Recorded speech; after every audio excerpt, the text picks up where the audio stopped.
This side Bharti Kaushik, as we had already started our ethics lecture series. तो today it is lecture 6 जहां हम बात करने वाले हैं डायमेंशन ऑफ एथिक्स के बारे में.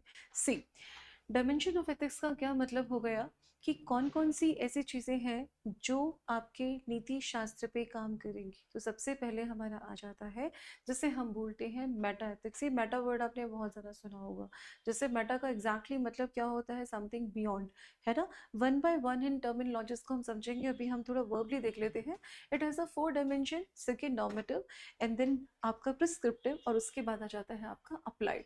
तो सबसे पहले मेटा के बारे में अगर मैं बात करूँ, तो यहाँ पे मेटा का मतलब क्या होता है, जैसा मैंने बताया बियॉन्ड, है ना. व्हाट इज इसका बियॉन्ड का मतलब क्या होता है? बियॉन्ड का मतलब होता है परे.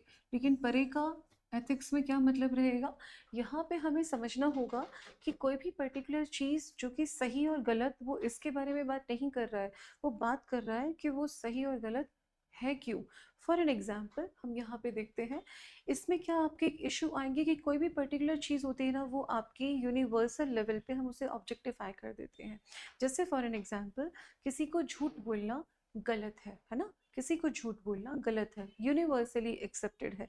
लेकिन मेटाफिजिक्स ये बोलता है कि क्या हम इन पर्टिकुलर चीज़ को जिसे सही और गलत कह रहे हैं, क्या ये प्योरली आपकी ह्यूमन इनोवेशन है, यानी कि इंसान ने अपनी तरफ से इसको अपनी तरीके से इसको सही और गलत बनाया है. तो ये क्या बोलता है, देखिए, a moral value that objective truth existing in a spirit like realm और सिंपली ह्यूमन कन्वेंशन. तो ये आपकी मतलब यूनिवर्सली एक्सेप्टेड है, हर जगह पे एप्लीकेबल है, या इसको प्योरली हम बोल दिया जाए कि ये आपके ह्यूमन ने अपनी तरफ से इसको बनाया हुआ है. ऐसे ही देखिए, जैसे मोरल वैल्यूज़ आर एब्सोल्यूट और एटर्नल ट्रुथ हो जाते हैं, वहीं हम इनको देखते हैं कि क्या ये मोरल वैल्यूज़ इंसान ने अपनी सूझबूझ से उसे सही या गलत बताया गया है. अब यहाँ पे इसका एक ना साइकोलॉजिकल इशू भी आ जाता है, जो कि क्या कहता है कि हम किसी भी पर्टिकुलर चीज़ को लेके मोटिवेट होते हैं ना. किसी भी चीज़ को लेके मोटिवेट होते हैं. जैसे we wanted to become an civil servant, तो सिविल सर्वेंट बनने के लिए बहुत सारे आपके मोटिवेशन रहे होंगे. बिकॉज हमें प्रेज चाहिए, है ना. हमें प्रेज चाहिए, हमें पावर चाहिए. We are very much fascinated toward power. हमें हो सकता है यूनिफॉर्म का शौक हो, जिनको आईपीएस जिनको बनना है, उनके लिए एक यूनिफॉर्म, एक उनके लिए एक मोटिवेशन हो सकता है. तो क्या ये पर्टिकुलर मोटिवेशन किसी ना किसी वजह से है ना, बिकॉज हमें एक हमारी मतलब लाइक हमारी ये इच्छा है, हमें प्रेज चाहिए, पावर चाहिए. ऐसे ही हम किसी भी पर्टिकुलर चीज़ को सही या गलत करते हैं. तो अगर if we wanted to kill someone, हम वो उसे क्यों नहीं मार रहे, उसका क्या मोटिव है पीछे. उसका मोटिव हो सकता है क्योंकि हमें अवॉइड करना है पनिशमेंट को, है ना. अगर हम ऐसा करेंगे तो आपकी सोसाइटी भी आपको लाइक क्रिमिनल आपको बता दिया जाएगा, तो आपको सोसाइटी में एक्सेप्टेंस भी कम मिलती है. तो इस तरह की जो डर है, वो आपको मोटिवेट क्या कर रही है, आपको मोटिवेट कर रही है क्या होने के लिए, मोरालिटी को एक्सेप्ट करने के लिए आपको मोटिवेट कर रही है. तो यहाँ पे हम क्या कहना चाह रहे हैं, ये कहना चाह रहे हैं कि स्पेसिफिक जो मतलब मेटाफिजिक्स क्या कहती है कि आपकी यूनिवर्सली वो चीज़ एक्सेप्टेड है, वो अटर्नल ट्रुथ है, या फिर उसे इंसान ने अपनी तरफ से उसे क्या बना दिया, मोल्ड कर दिया, और उसे सही या गलत के पैरामीटर में फिट कर दिया.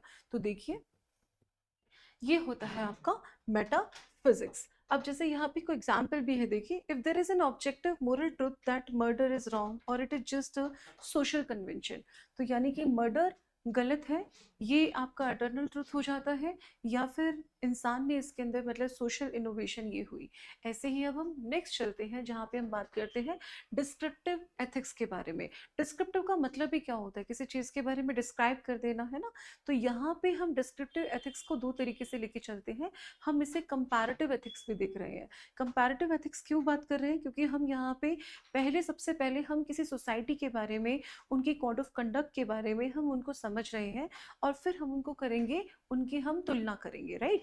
तो यहाँ पे देखिए, ये कैसे ऐसे मतलब इनको हमने कंपैरेटिव एथिक्स का तो नाम दिया ही गया. प्लस ये किसके बेसिस पे होते हैं, हम यहाँ पर फॉर एन एग्जाम्पल किसी ना किसी पर्टिकुलर चीज़ को हम उनके डाटा, उनका पूरा का पूरा रिकॉर्ड रखते हैं, and then we do compare. तो ये क्या हो गया, it is a empirical investigation of people belief about morality across different group and the society. It is a social science, not philosophy, that gather data and the draws conclusion from the observe pattern. यानी कि हम पहले जो हमारे already society में हो चुका है उन पर्टिकुलर चीज़ों को हम ऑब्जर्व करके मतलब सॉरी उनको समझ के और फिर हम उन्हें क्या करते हैं एप्लीकेबल करते हैं, ना कि खुद की आपकी मतलब एक दार्शनिकता का मतलब खुद की फिलॉसफी नहीं है ये। तो ये इसके सबसे पहले इसका फर्स्ट क्या इसका कंपोनेंट क्या जाता है, ये वैल्यू फ्री होते हैं। वैल्यू फ्री क्यों होते हैं, क्योंकि यहाँ पर आपको ये बताया जाएगा, डिस्क्राइब किया जाएगा कि क्या सही है। इससे पहले हमने जब मेटा में बात करी थी तो हमने बोला था कि सही और गलत है तो वो क्यों गलत है, वो क्यों सही है, वो सही और गलत होना चाहिए इसके बारे में बात नहीं कर रहे। यहाँ पे ये बात कर रहे हैं कि पर्टिकुलर जो भी हमारी मतलब डिस्क्रिप्टिव में क्या बात होती है कि लोग किस तरीके से सोचते हैं। तो ये क्या हो गया, और वो सोचेंगे कैसे, कोई भी हमारा जो पहले का कोई डाटा या रिकॉर्ड होगा तो उससे हम उसे कंपेयर करेंगे, उस बेसिस पे ही जाके हम उसे सही और गलत बता रहे हैं। तो देखो, does not prescribe how people should behave, simply describe record existing and moral belief. तो यानी कि जो मोरल बिलीफ ऑलरेडी हमारे स्टैंडर्ड्स डाटा मतलब स्टैंडर्ड्स हमारे फिक्स हो चुके हैं, उन्हीं को हम क्या करेंगे, उनको हम एक्सेप्ट कर रहे हैं।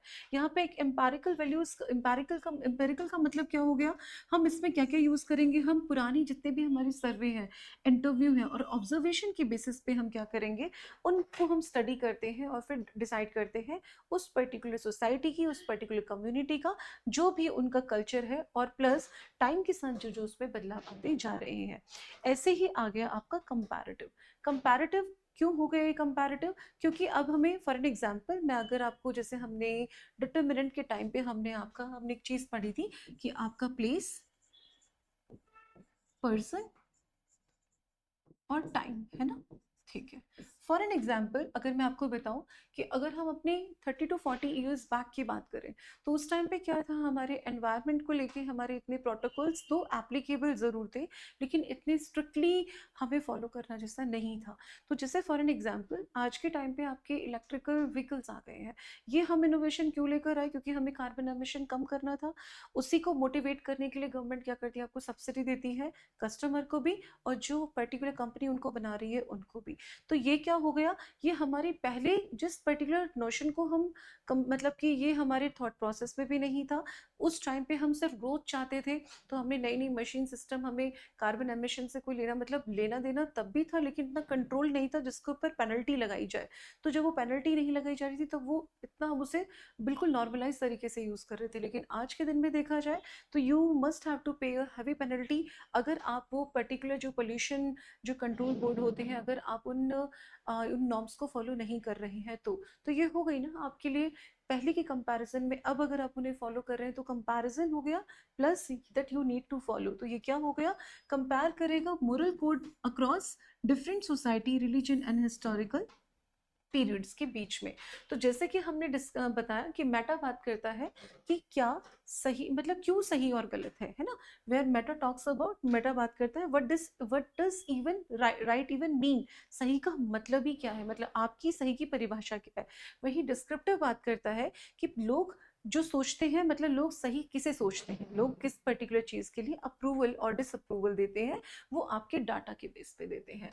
अब थर्ड आ जाता है बेटा, जहाँ पे हम बात करते हैं नॉर्मेटिव पर्सपेक्टिव के बारे में। नॉर्मेटिव का मतलब क्या हो गया आपका, प्रिस्क्रिप्टिव। प्रिस्क्रिप्टिव का मतलब ही क्या हो गया, किसी पर्टिकुलर चीज के ऊपर हम निर्देश देते हैं, हम उसमें कुछ पर्टिकुलर सेट ऑफ आपके स्टैंडर्ड्स को मतलब फिक्स करते हैं जो बताएगा कि ये करना है या ये नहीं करना है ना।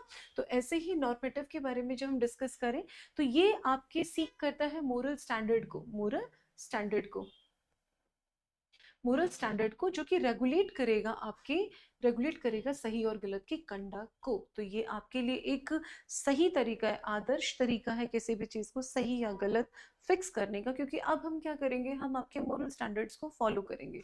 तो यहाँ पे देखो हमने सबसे पहले देखा वर्च्यू एथिक्स। तो ये वर्च्यू हमने सद्गुण पहले भी पढ़ा था कि ये पर्टिकुलर हैबिट आपकी खुद की होती है। अब यहाँ पे वर्च्यू एथिक्स क्या कहता है कि या तो आपका करेक्टर है या फिर आप उसको हैबिट के अंदर डेवलप कर रहे हैं। जैसे फॉर एन एग्जांपल कि अभी तक हम अपनी, बिकॉज हमारी पेरेंटिंग वैल्यू ऐसी है कि we are very compassionate about plants, we are compassionate about such flora fauna, like both the way animals के लिए हम काफ़ी कंपैशनेट हैं। या फिर बाय द टाइम हमें समझ में आया कि ऐसा करने से हमारा मतलब ऐसा पर्टिकुलर हम we are not subjected to killing people, हम नॉट पीपल लाइक किसी भी एनिमल को हम नहीं मारना हमें चाहिए, और धीरे धीरे हमने उसको क्या किया, हैबिट में डेवलप कर लिया। तो यहाँ पे हमने देखो लिखा है morality developing good character trait. तो कोई भी चीज को आप करेक्टर को आप क्या कर रहे हो, उसको आप एक्वायर कर रहे हो। एंड देन वंस बेनोवलेंस, देखो once benevolence is acquired and once habitually act benevolently. इसका क्या मतलब हुआ, क्योंकि आप ऑलरेडी एक्वायर्ड है तो आप काफ़ी लोगों के प्रति उदार हैं, या फिर आपने उसको हैबिट में धीरे धीरे क्या किया, उसको आपने डेवलप किया। तो जैसे फॉर एन एग्जांपल यहाँ पे मैंने एक एग्जांपल लिया जहाँ पे लिखा है एक जो डॉक्टर है ना, उसकी ड्यूटी ही क्या है, उसकी ड्यूटी है कि उसको कोई पेशेंट अगर दिख जाएगा और उसको उस पर्टिकुलर चीज़ की नॉलेज है तो वो उसको हेल्प आउट करेगा करने में। तो वो दिन नहीं देखेगा, रात नहीं देखेगा, वो उसकी जॉब एथिक्स के अंदर आ जाता है, इजंट इट। तो ये क्या बात हो गई कि या तो वो इस पर्टिकुलर चीज़ को कर रहा है क्योंकि उसकी ड्यूटी उसको बोल रही है, तो वो धीरे धीरे उस चीज को लेके हैबिट में एक्वायर करेगा, या वो पहले से ही उसका करेक्टर ऐसा था टू हेल्प समवन।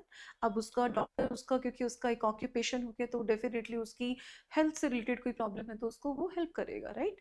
अब सेकंड आ जाता है जहाँ पे हम बात करते हैं ड्यूटी एथिक्स के बारे में। सी ड्यूटी एथिक्स को हम डियोनोटोलॉजी भी बोलते हैं।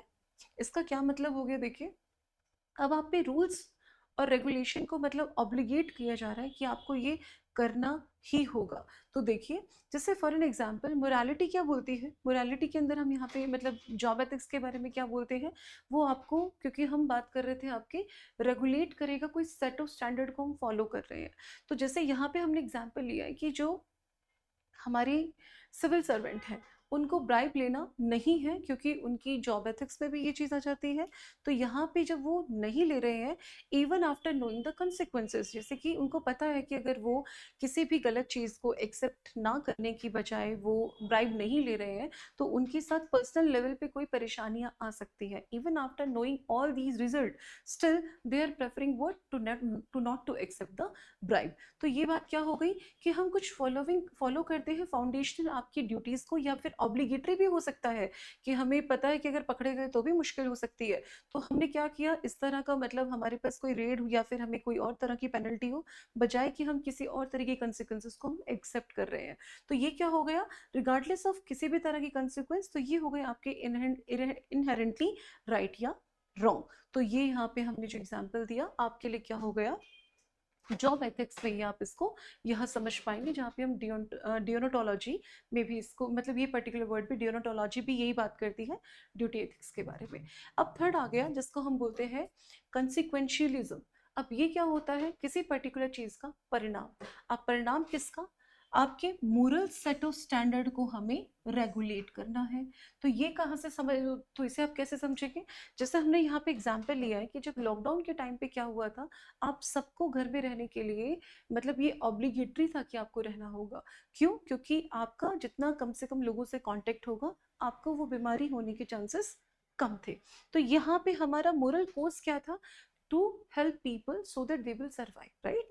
तो यहाँ पे हम बात करते हैं इन पर्टिकुलर मोरल जो वैल्यूज को जो हम डिटरमाइन करेंगे वह हम देखेंगे कि इसकी जो कोस्ट बेनिफिट को हम एनालाइज करेंगे कि इसका जो हम इस पे जो कोस्ट लगा रहे हैं उसका हम फायदा देखेंगे कितना ज्यादा फायदा हो रहा है कम नुकसान पे, उसके कम पर्टिकुलर अगर हम बात करें उसकी कंसिक्वेंसेस को जानने के बाद फिर जो भी हमारा अगर राइट जो भी हमारा कंसिक्वेंस होगा वो हमारा बेहतर उसका उसका जो वेट है ना वो आपके किसी भी कहते हैं ना कि फॉर एन एग्जाम्पल किसी भी तरह का जो भी गलत काम है उसके ऊपर होना चाहिए। इसका क्या मतलब हुआ कि वहां पर हमारे लिए जरूरी था कि हमें हेल्प करनी थी सोसाइटी की, सो दैट कि वो उस तरह के जो मतलब कि जो हमारी कोविड जैसी पैंडमिक थी उससे हम बच पाए।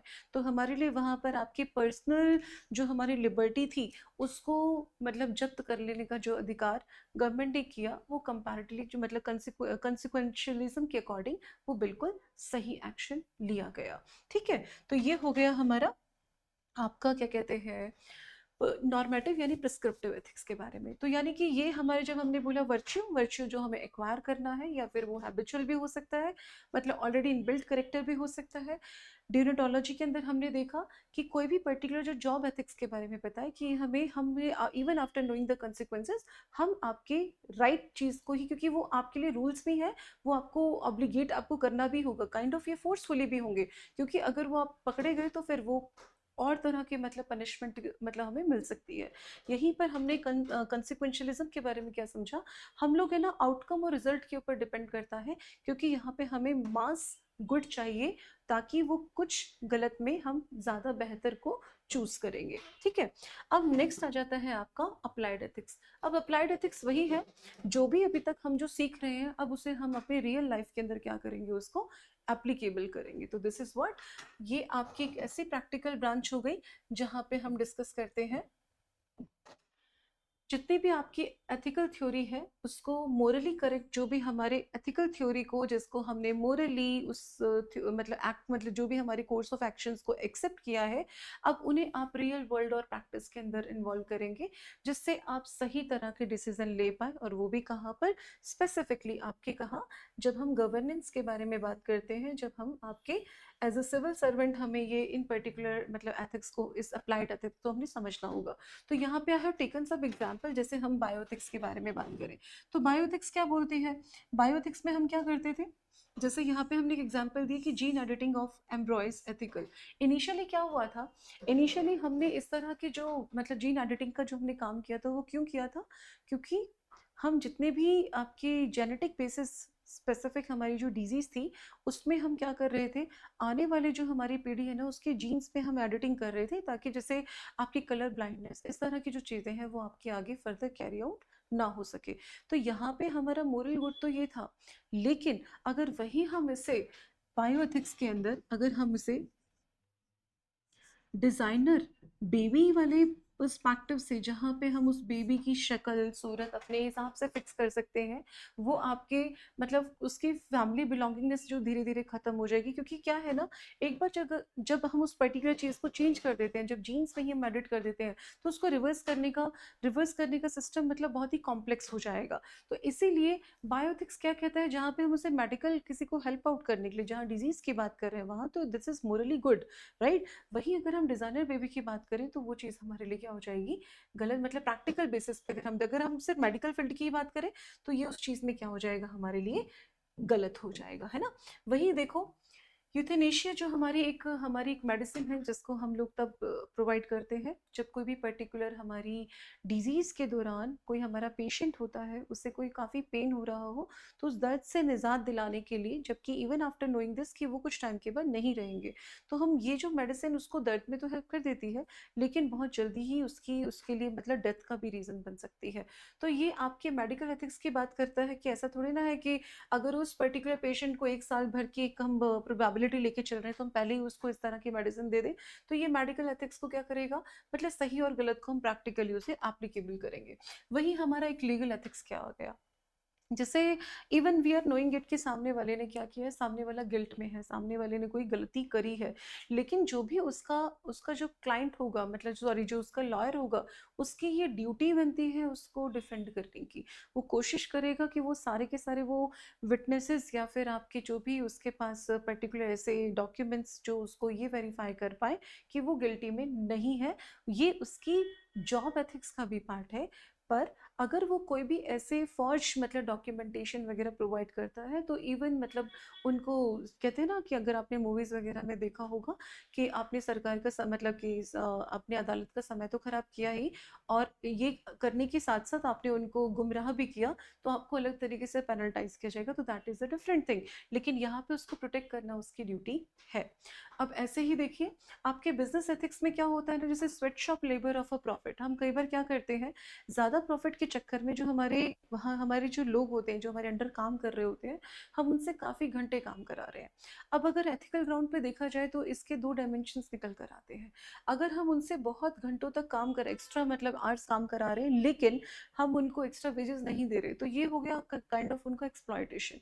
लेकिन जब भी आप उनसे एक्स्ट्रा आवर्स काम कराते हैं, जैसे फॉर एन एग्जाम्पल 9 to 5 अगर आपका जॉब है, और अगर आप 9 to 7 एक या 2 घंटे आप एक्स्ट्रा काम कर रहे हैं, तो कंपनी की पॉलिसीज होती हैं जहाँ पे वो उनको एक्स्ट्रा वेजेस जैसी फैसिलिटी देंगे। तो ये क्या हो गया, बिजनेस एथिक्स को फॉलो करना। ऐसे ही एनवायरमेंटल एथिक्स क्या हो गया कि जैसे अगर मैं वही आपको बोलूँ, जैसे 30-40 ईयर्स बैक हमारे किसी भी कॉर्पोरेट सेक्शन की वो इतनी मोरल ड्यूटी नहीं होती थी कि हम एनवायरनमेंट की प्रोटेक्शन को लेकर ज़्यादा सोचें। लेकिन अगर आज के टाइम में हम देखें तो ये कह रहा है कि corporation the corporation have duty to stop pollution. Definitely हर एक अगर वो ग्रीन फील्ड में का पार्ट नहीं है, जो जो हमारी इंडस्ट्रीज ग्रीन फील्ड की पार्ट में नहीं आती है, और वहाँ वो किसी भी तरीके का अगर पॉल्यूशन या फिर कार्बन एमिशन का कोई उनके पास ऐसा कुछ सिस्टम है, तो वो उनको प्रोटोकॉल को एनवायरमेंटल एथिक्स को फॉलो करना पड़ेगा ही पड़ेगा। Then AI tech and ethics भी क्या होता है, मेक लाइफ और डेथ डिसीजन। जैसे हम आजकल एआई का बहुत अलग अलग तरीके से यूज़ कर रहे हैं, जहाँ पे जैसे फॉर एन एग्जांपल हमारी जॉब को इजी करने के लिए हमें एक, जैसे फॉर एन एग्जांपल जिनको मतलब कई बार क्या होता था कि हमारे जो टेक्निकल फील्ड के लोग हैं उनको कोडिंग करने के अंदर बहुत मतलब काफ़ी टाइम लग जाता था, उन्हीं कोड्स को वो सिंप्लीफाई कर देता है कुछ स्पेसिफिक डे में। तो अगर हम देखा जाए तो एआई का ये वाला रोल तो बहुत अच्छा हो जाता है, लेकिन वो कहीं अगर किसी पर्सनल लेवल पे उस फील्ड को ब्रीच कर रहा है तो वहाँ पे वो एथिकल ग्राउंड पे उस मॉरली उसके ऊपर वो इनकरेक्ट हो जाएगा, जिसे हमें फॉलो करना रहेगा, राइट। तो ये हो गया हमारा अप्लाइड एथिक्स का अलग अलग डायमेंशन में का पार्ट।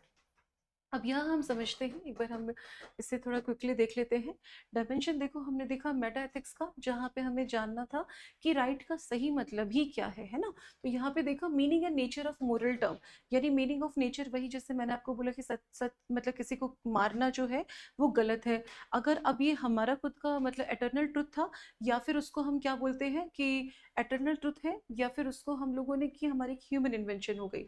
ऐसे ही हम अगर हम बात करें ऑब्जेक्टिव मोरल ट्रुथ के बारे में, जैसा मैंने अभी आपको बताया कि ये आपका यूनिवर्सल ट्रुथ हो गया या मतलब इंसान ने अपनी तरफ से उसको मॉडिफाई किया है। देन डिस्क्रिप्टिव एथिक्स के बारे में बात की तो हमने ये देखा कि लोग क्या मानते हैं कि सही क्या है, तो वो सही जो मानने का उनके पास जो डिस्क्रिप्टिव था, वहाँ पे हमने लिए थे आपके एम्पिरिकल मोरल वैल्यूज, जहाँ पे हम देखते हैं कि, और ये क्या होगा, ये उस बेसिस पे होगा जब आपके पास डाटाज होंगे, आपके पास डिस्क्रिप्टिव कुछ डिटेल्स हैं जिसको आप फॉलो कर रहे हैं, है ना। तो जैसे कुछ कुछ लोग मानते हैं corruption is not a right term, है ना, कुछ लोगों के लिए शायद करप्शन उनके हैबिचुअल उसका पार्ट बन जाती है। ऐसे ही नॉर्मेटिव एथिक्स क्या बोलते हैं कि अब हमें एक्ट कैसे करना है, तो एक्ट करने के लिए हमारे पास क्या थे, हमारे पास सेट ऑफ स्टैंडर्ड थे जिससे हम फॉलो करेंगे। वो हो सकता है आपके क्या कहते हैं आप, वो हो सकता है जिसमें हम जॉब एथिक्स की बात करें या फिर कंसिक्वेंसेस के बेसिस पे बात करें। तो यहाँ पे रूल, ड्यूटीज, वर्च्यू और कंसिक्वेंसेस क्या हो गए, इसके मेजर रीजन हो गए। तो इज इट राइट और wrong to save a, is a right to lie to save a life, is it wrong to lie to save a life, जिंदगी बचाने के लिए आपको झूठ बोलना पड़े। तो ये अगर हम वर्च्यू की बात करें, मतलब ये पर्सन टू पर्सन तो होगा ही, साथ में ही अगर जैसे अगर ये फैमिली को रिलेटेड है, अगर आपको अपने पिता से मार खाने से बचना है तो डेफिनेटली ये मोरली इनकरेक्ट हो जाएगा। लेकिन ये डिपेंड करता है कि आप बचा किसे रहे हैं ना, तो वो हम उसे अप्लाइड एथिक्स में देखते हैं कि इसका सही और गलत पैरामीटर क्या हो जाएगा। अब लास्ट में देखते हैं अप्लाइड एथिक्स, जहाँ पे हम देखते हैं we act ethically in the practice. तो अब जितने भी हमने कंडीशन को समझ रहे हैं, उनको हमें प्रैक्टिस सेट में लेकर आना है। प्रैक्टिकल और रियल वर्ल्ड का जो मतलब प्रैक्टिकल वर्ल्ड मतलब ये कह सकते हो, जो भी हमने फिलोसफिकल और टर्म्स को हम समझ रहे थे, अब उनको हम लोग क्या कर रहे हैं, उनके साथ ब्रिज का काम करेगी अप्लाइड एथिक्स, ताकि हम उन्हें रियल वर्ल्ड में क्या करें, कनेक्ट कर पाए। So should euthanasia be allowed, तो ये यूथेनेशिया जो मैं आपको भी ट्रीटमेंट के लिए बता रही थी, जो मेडिसिन जो कि मतलब डेथ कोज करती है, क्या वो सही होनी चाहिए या गलत, तो इसके बारे में आपके अप्लाइड एथिक्स में हम समझते हैं। तो यहाँ पे हमने कुछ क्वेश्चन दिया है। While Meta ethics provide the foundation vocabulary of morality, normative ethics provide the compass for the human conduct. Elaborate on the statement with suitable example, 150 word, 10 marks में आपको ये आंसर लिखना है। तो मेटा एथिक्स क्या है और नॉर्मेटिव एथिक्स के बारे में जो आज आपने समझा है, I think this particular information that I had given, ये आपको इस आंसर को लिखने में काफ़ी हेल्प आउट करेगी। सेकेंड क्वेश्चन देखिए, distinguish between deontological and the consequentialist theories of ethics in the context of public administration। अब हमने ये जो डियोनटोलॉजी और आपका कंसिक्वेंशलिज्म जो हमने समझा था, उससे आपको पब्लिक एडमिनिस्ट्रेशन के कंटेक्स्ट में लिखना है, और यहाँ पे आपको कोई सुटेबल एग्जाम्पल भी देना है, that is to for 250 word and 15 marks का है। लास्ट क्वेश्चन देख लीजिए, applied ethics is a bridge between the abstract philosophical thought and the practical decision making. Discuss the significance in the resolving modern day dilemmas like euthanasia and the environmental conversation. तो ये आपने 150 word या फिर 250 word में भी try कर सकते हैं. And so we are already providing you the notes in English और हिंदी. तो यहाँ पे जो हमारा टेलीग्राम चैनल है जिसका सारा डिस्क्रिप्शन बॉक्स में आपको सारी डिटेल्स मिल जाएगी, वहाँ पर यू कैन डाउनलोड देम और उसके साथ साथ आप लेक्चर्स को भी देख सकते हैं. और आई रियली वांट कि आप पर्टिकुलर क्वेश्चंस को जब ट्राई कर रहे हैं तो आप पर्सनल लेवल पे भी उन आंसर्स को लिख के वहाँ भेज सकते हैं. मैं खुद उनको इवेल्युएट करके आपको सही particular answer see even I am planning कि जितने भी हमने क्वेश्चंस दिए हैं ना, मैं आपको यहीं पर उनका एक मॉडल आंसर्स आपके साथ जल्दी ही डिस्कस करने वाली हूँ. लेकिन उससे पहले आई रियली वांट कि अगर आपने लेक्चर्स को सही तरीके से समझा है प्लस जो क्लास के नोट्स हैं उन दोनों को अकोमोडेट करके आप एक सही आंसर की फ्रेमिंग करने की ट्राई कीजिए, और otherwise surely I will help you out. So मिलते हैं नेक्स्ट लेक्चर में. जय हिंद.